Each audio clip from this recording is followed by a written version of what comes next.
নমস্কার বন্ধুরা, কেমন আছো সকলে? আশা করি ভালো আছো। আমিও খুব ভালো আছি। চলে এলাম নতুন একটা ভিডিও নিয়ে। কয়েকদিন হলো মিশোতে একটা প্রোডাক্ট অর্ডার করেছিলাম। আজ সেই প্রোডাক্টটা হাতে পেয়েই আনবক্সিং করতে শুরু করে দিয়েছি। জানেন তো, রান্না করার সময় তেল ছিটকে দেওয়ালের অবস্থা খারাপ হয়ে যায়।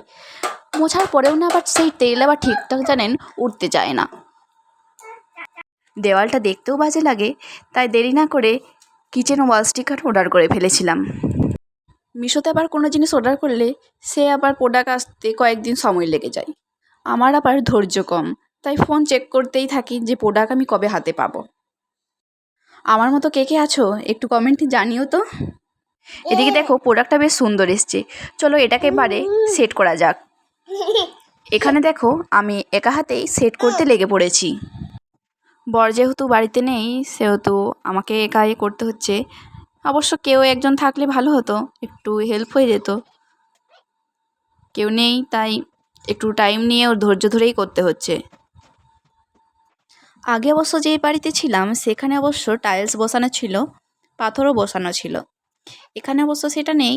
এখানে টেবিলে পাথর বসানো আছে, কিন্তু টাইলস বসানো নেই দেওয়ালে। টাইলস বসানো থাকলে বা স্নান করা থাকলে মুছতে একটু সুবিধা হয় আর কি।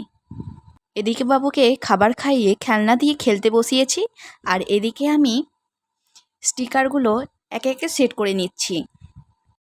বসিয়ে তো ফেলছি, দেখা যাক এবারে এই স্টিকার কতদিন টেকে। প্রথমে ভাবছিলাম স্টিকার বসানো খুব সহজ কাজ, এখন দেখছি একটু কঠিনই লাগছে আমার। বর এলেই তারপর স্টিকার বসানো ঠিক ছিল মনে হচ্ছে। এখানে আমার স্টিকার বসানো প্রায় শেষের মুখেই, তবে এখানে একটু প্রবলেম হয়েছে। এখানে আমি ঠিকভাবে স্টিকারটা বসাতে পারিনি, এই ওপরটা একটুখানি বাকি আছে। তোমরা অবশ্য আমাকে কমেন্ট করে জানাতে ভুলো না কেমন লাগছে। দেখো, চলো দেখা হচ্ছে নেক্সট কোনো ভিডিও।